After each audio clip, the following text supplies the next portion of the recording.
All right, good afternoon, Corpus Christi. We're here with Chief Deputy David Cook here with the Nueces County Sheriff's Department, and today we're going to be speaking about game rooms here in Nueces County and the ordinance.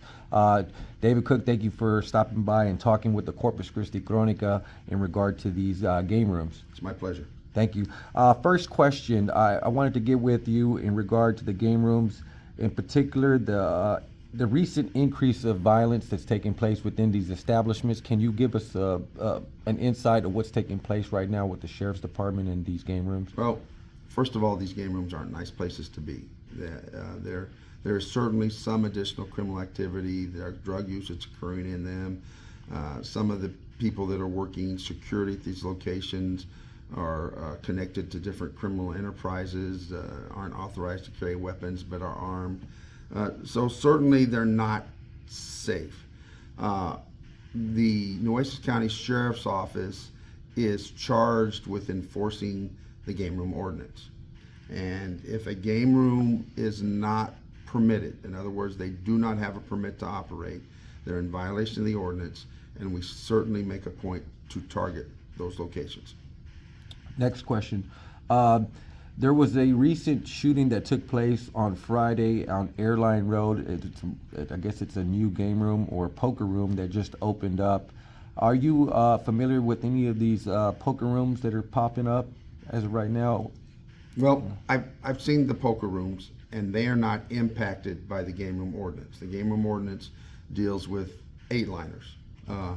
The poker rooms, unless the house is taking a cut of all the pots, I don't believe they're operating illegally. I can't say that with certainty. That's within although they were within the jurisdiction of Nueces County, they are also within the jurisdiction of the City of Corpus Christi, and the City of Corpus Christi Narcotics Vice Investigations Division are the ones that are responsible for addressing those issues. We would be more focused on game rooms, 8-liners that do not have a permit. Speaking about 8-liners, we're seeing that some of these 8-line game rooms are approximately 1,500 feet within residential and church facilities here in Nueces County. Now, there was an ordinance passed by the Nueces County Commissioners stating that game rooms are not to be in that proximity. Can you give us an insight of what's taking place with those game rooms in 1,500 feet? If the game room was in operation prior to the implementation of the ordinance and they filed for a permit, then they are grandfathered out of that distancing requirement. So if they were operating before the ordinance took place, if they filed for a permit and they were able to receive a permit, then they were grandfathered. So if they were within 1,500 feet of a church, a neighborhood, a school, they can continue to operate within 1,500 feet because of the ordinance and how it was written. Okay. Now, I do see that you have 7 permitted game rooms here for the Nueces County Sheriff's Department. 2 of those have already been raided by the Corpus Christi Police Department for illegal gambling activities. What is the Nueces County Sheriff's strategy right now in conducting investigations on these game rooms that are conducting illegal gambling activities? Well, in regard to illegal gambling, we leave it pretty much to the jurisdictions, the Corpus Christi Police Department, the Robstown Police Department, the Bishop Police Department, to investigate the illegal gambling side of it. We are more focused on the ordinance and whether the game room has a permit.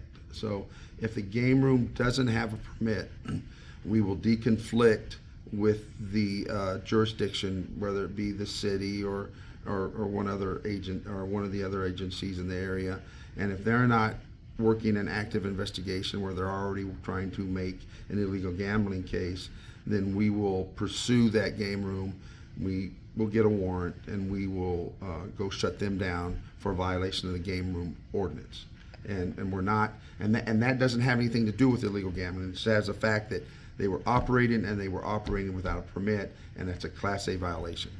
Now, with with illegal gambling activities, there are also other activities, and there was a news article this past week in regard to a stolen weapon that was already found in one of these establishments, along with another handgun that was involved in a shooting in Robstown, Texas. Can you give us a little bit more Well, information? two of the locations that we shut down, at one location in a room, we didn't find a gun on the person. It was hidden in a room. We recovered a weapon that was a stolen weapon, a stolen pistol. And then on a location that we hit in Banquetti recently, back on December the 6th, there was an individual there in plain clothes, and he had a weapon on his person. He was their security person. We identified him as being an associate of a motorcycle gang, not a member, but an associate. And this individual was armed. He had a pistol in his possession, and he was a convicted felon. Well, if you're a convicted felon, you cannot have possession of a firearm. So we took custody of the firearm. We charged him with the weapons violation. We referred that information to Homeland Security Investigations, and our task force officer assigned to Homeland Security then filed charges for the federal gun violation, and that individual probably looking at somewhere in the neighborhood of 10 years upon conviction.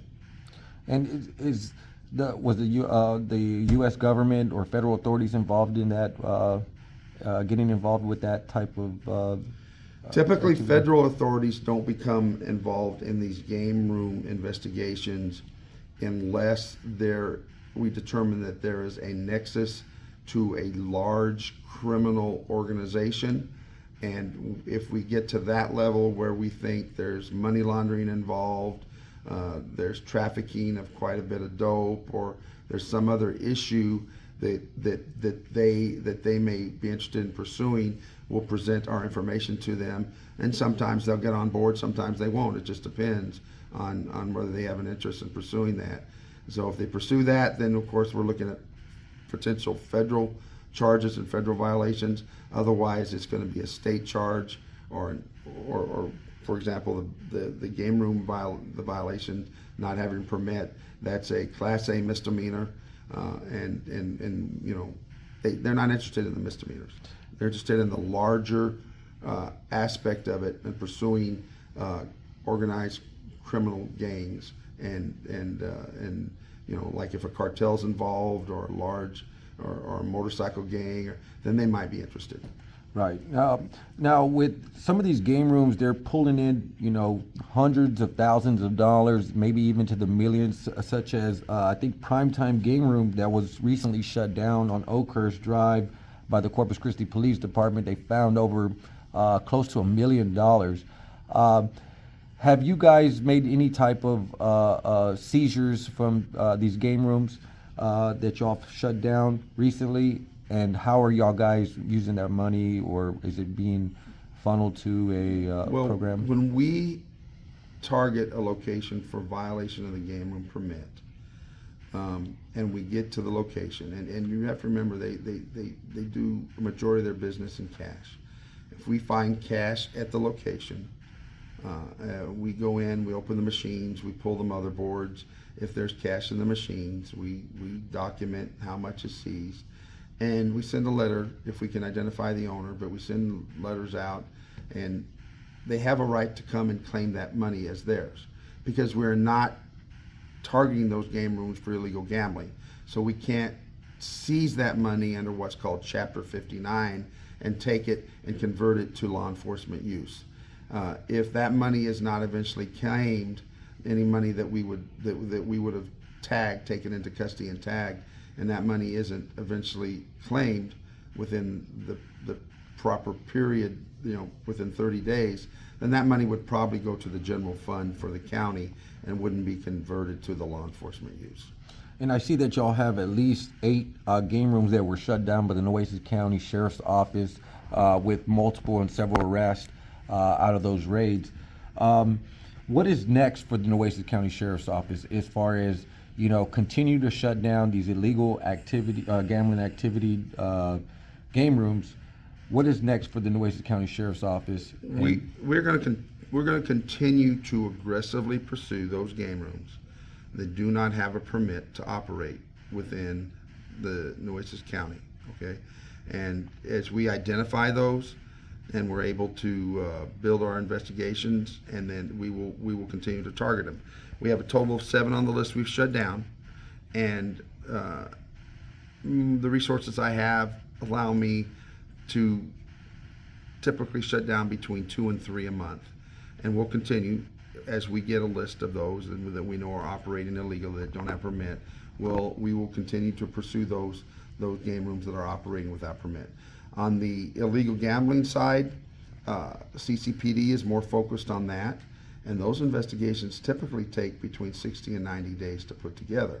Whereas once I know a game room's operating illegally, I can probably get my investigation done and ready to go after them within 10 to 14 days, and then we can shut those people down. So let's get to the political side of the game rooms issue. I think that the Nueces County Commissioners have it here as an ordinance in the county, since this is a county situation.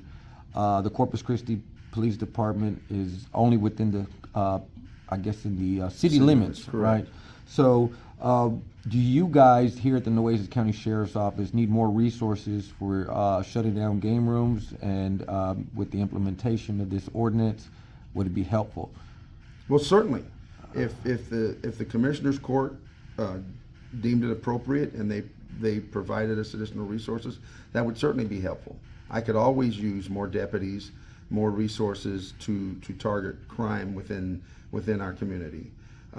But you know, the county is in a pretty difficult spot right now with their budget, and things are pretty tight. When I originally talked about this ordinance before they passed it, I asked for additional 4 to 5 deputies plus a lieutenant's position so that I could have a unit specifically focused on just game room enforcement. Well, that didn't happen. They didn't give me additional resources, but we still are responsible, whether the resources provided, for enforcing the game room ordinance, and we will do so. So when we get a tip that there's a game room operating, you know, people might be of the opinion that once they give us that tip, that we ought to be able to shut it down within a day or two. It doesn't happen that fast, but we make note, and once we confirm that that game room is indeed operating, it goes on our list, and we will eventually target it and shut it down. It may not happen as quickly as the citizens would like to see it happen. I work within the constraints of the resources I have available, but we certainly are aggressively targeting game rooms who are operating illegally within the Nueces County jurisdiction. We're here with Chief of Operations David Cook. Thank you so much for sitting down with the Corpus Christi Crónica. And is there any phone number for tip line for the Nueces County Sheriff's Office in regard to game room operations?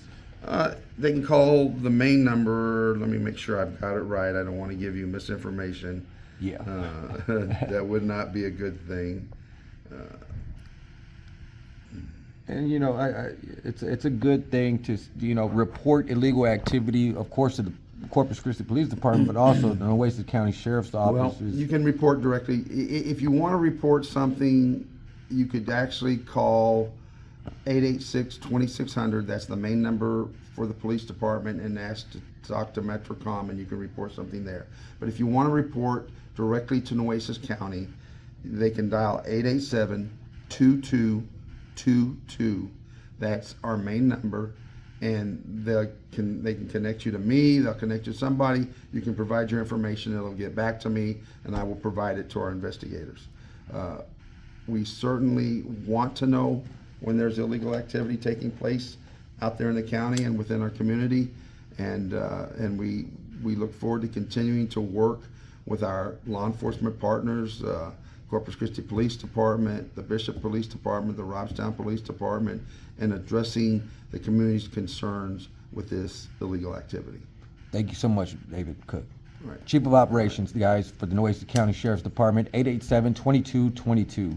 If you have to, y'all take anonymous tips there as well? Absolutely. Thank you so much. We'll take whatever information they have. Thank you so much. All right.